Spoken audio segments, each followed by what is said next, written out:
Hey, happy Juneteenth. And if you don't know what Juneteenth is, you have Google.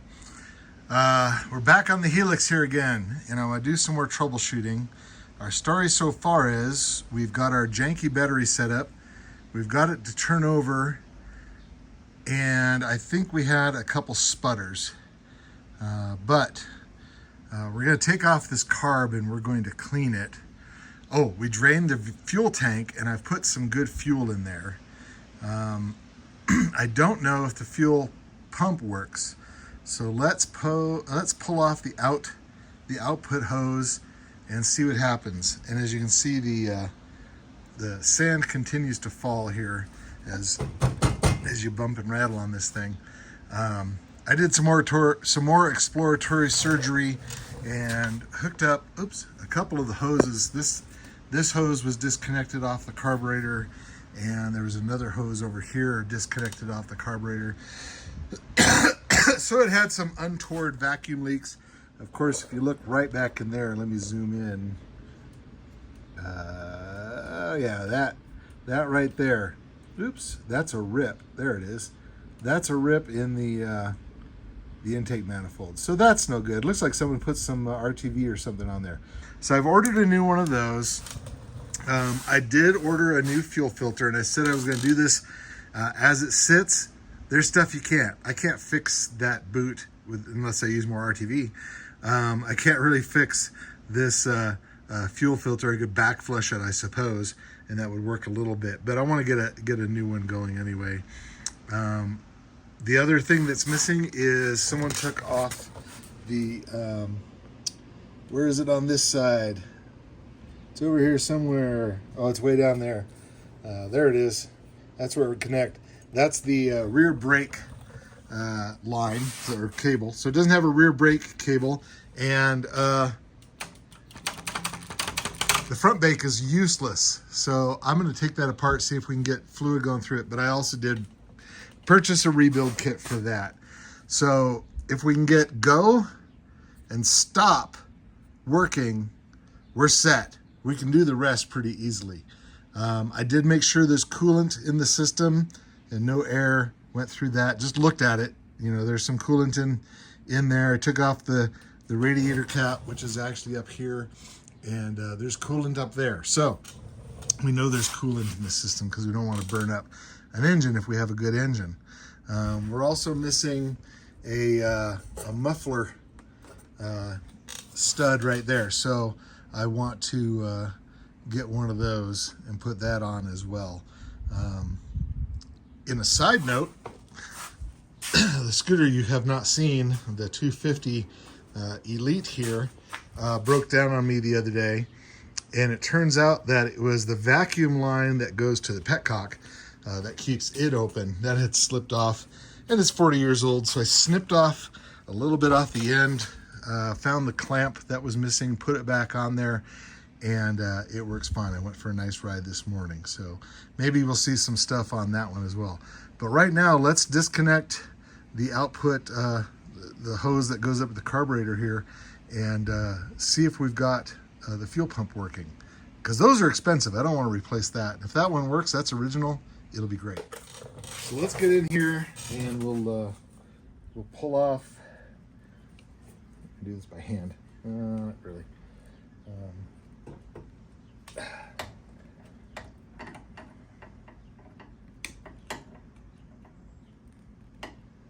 That seemed easy. Oh, there it goes. Well, there's fuel up there, so maybe from our spinning this around a bunch, some came out. Where are you at there? Can you see this? Yeah, so let's just turn this on. There we go. And hit start. Okay, well, now we're running. So maybe maybe the new fuel got in there and cleaned that up a little bit, or just hooking up those vacuum leaks. Okay, so we run. That's pleasant news. Let's hook our fuel back up. Get that all the way on there. And now we have gas. Let's not make sparks. There we go. Fuel line's on.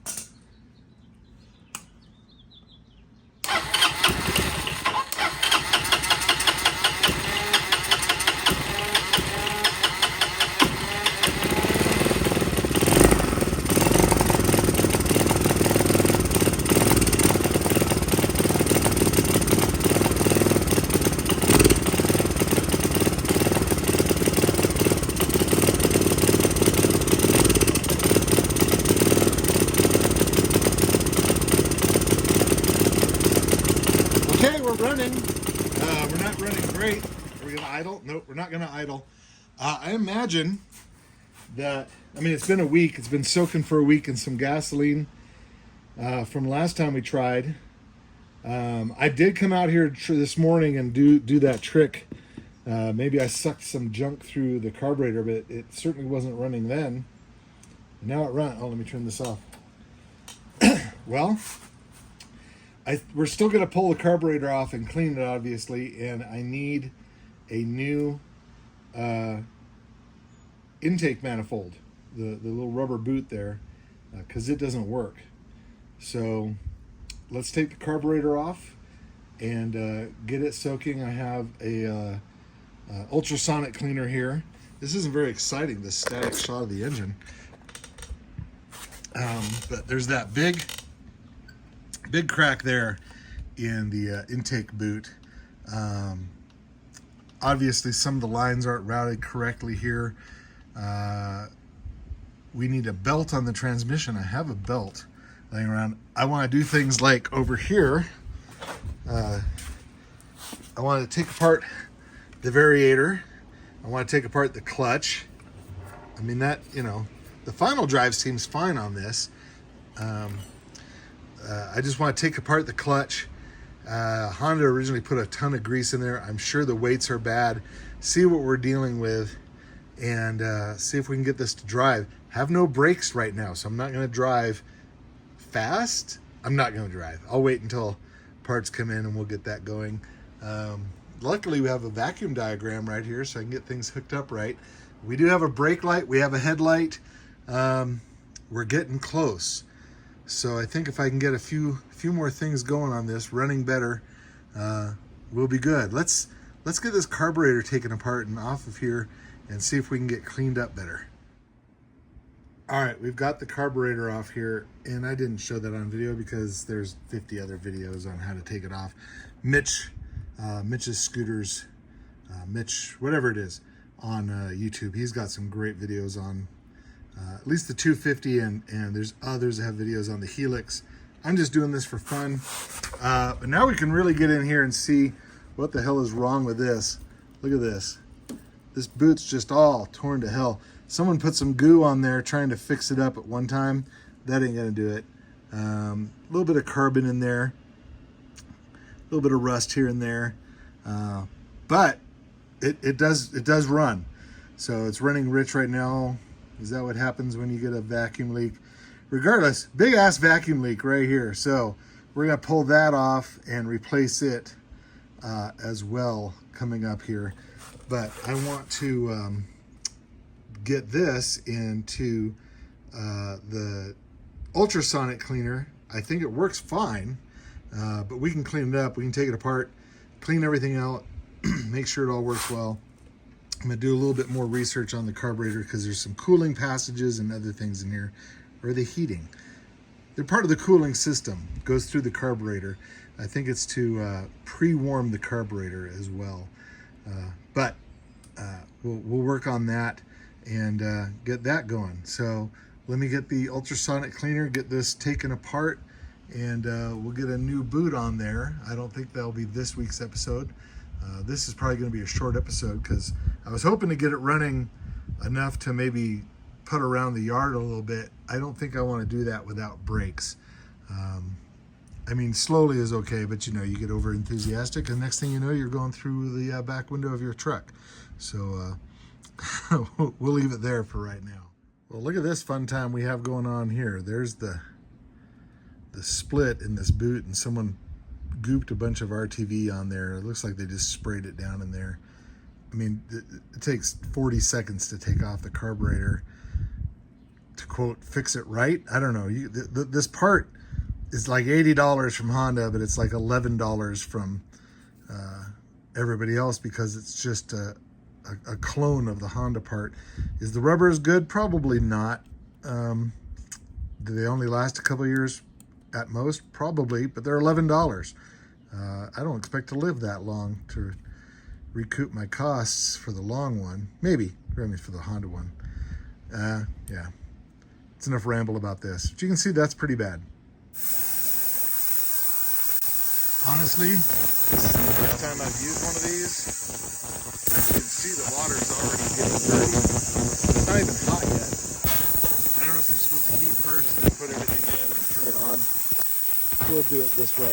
See what happens. While that's baking though, we're gonna come over here and I'm going to pull off the variator and the clutch and see what kind of condition we have in those. Hoping the clutch is okay and the variator just needs good cleaning. I'm sure it's going to need weights, but if we can just clean it out right now, that would be fine. There's no gasket for the cover. That's missing. Someone's been in here before. So I'm probably going to have to buy one of those and a couple other things. But I'll bring you back after that buzzing is over and we get into here. Let's have a look at this variator as well. I'm going to pull off these 3 screws. The reason this is sealed like this, Honda originally had these sealed up like this. They have grease in there. And this, I think, should be moving. Oh, it is. Okay. Oop. Yeah, there it goes. Duh. All right. Is there any grease in there? Hard to see. Let's pull this apart. Let's see what we get. All right. Got the 3 screws out. I had to pry a little bit on here to pull this out. Let's see what we got. Oh yeah, we got grease. Lots of grease. Oh, not too much grease. Oh my God, look at those flat spots. Holy cow. We'll be able to run that, kind of. We're gonna clean out the grease out of here and we're gonna order some new rollers, I think. I know a lot of people use those Dr. Roller? I don't remember what they're called, but they're the geometric shaped ones. These are just flattened off, so they'll still work. They won't work great, but we'll clean this up, put it back together, and we'll put it on, and we'll see what we got. I've got a belt. I've got a spare belt laying around, so we'll try that out too. But yeah, this has been run a lot with those flat spots. Also, coming back here by Mr. Buzzy, we've got the clutch cover off, and you can see those pads are just about worn down. I might order some new shoes for this. They're not great, but they may work for a little bit just to try it out and get moving. You can get a whole new clutch for about 80 bucks off of eBay. I don't know if I recommend that or not. I put one on the Elite and it's working great. I don't know if it breaks after 1,000 miles, I'll let you know, but right now after 100 miles it's doing really well. So in the meantime, we will just run what we got, and I know that those can be reshoed also. I've seen on a couple other YouTube videos people that send these off to someone to have them reshoed, so that's another possibility. But right now, I think we're just going to clean up and put back together what we have and see what happens. Okay, I got the variator cleaned up, all the grease out of there, just put it back together, some fresh grease. Put some fresh grease on the shaft of the clutch, didn't do a thing to it. Blew out the inside of there and blew out the inside of the cover. Again, there's no gasket, I'm just going to put it on without. And we'll start buttoning this thing back up. At the beginning of this project, I said I'm going to use everything that's here, and we're going to do that. I've ordered some new parts, but I'm not going to put them on yet. I've done a couple things here. I've got the air box back on and everything routed correctly. It was a mess.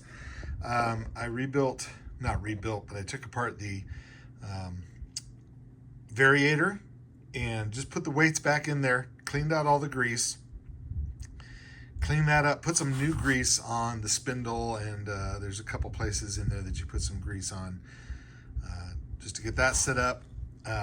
I took off the secondary clutch, just put some grease in it, cleaned some sand out of it, cleaned out the whole box, and put a belt that I had. It was the old belt from the Elite on there. The Elite, I redid the whole drive system. It's like new again. The other thing I did is this intake manifold. I took off the old goo that they had on there and put my own goo on here. I put some Right Stuff gasket maker on there. It's not going to last forever. And like I said, I have a new one of these on order, but I want to try that out. And then over here at the bench, I've taken the carburetor off and ran it through the ultrasonic and just put it back together. So I think we're going to put this all back on and see what the heck happens. There's a screw missing up here on the cold start system. This is just a mess, but let's put it together and see what happens. Well, I'm really bad at getting the camera set up. I just put this all back together and gave it a couple cranks, and of course it started right up. Back wheel spins. It's got an exhaust leak, so we're going to look at that too. And yeah, it's idling, which is crazy. This thing actually works. So, I think we're going to end the video there.